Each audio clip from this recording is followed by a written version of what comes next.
Obviously, you guys have a certain amount of pride in someone like Carter as a graduate from here, and yet he's not really anyone's favorite president. He's not a heroic figure to a lot of us. We kind of have a medium opinion of him, when in fact, you think he's one of the great American presidents. I think he deserves to be up there with Truman.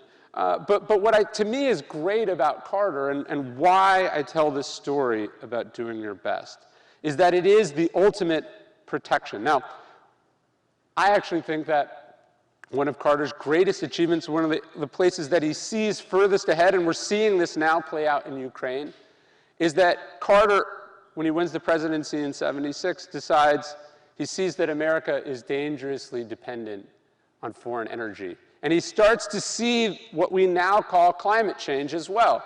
And he has a remarkable amount of foresight. He gives one of his most famous speeches where he says, America needs a moral equivalent of war to combat climate change and to combat foreign energy dependence.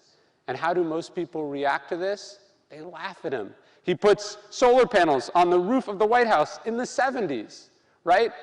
How ahead of its time is that? And the first thing Ronald Reagan does when he takes the presidency is tear those panels off, right? Carter was remarkably ahead of his time. He had an amazing foresight in it. Had we listened then, who knows where the future would be now? Who knows the position America and the free world would be had we taken those active steps?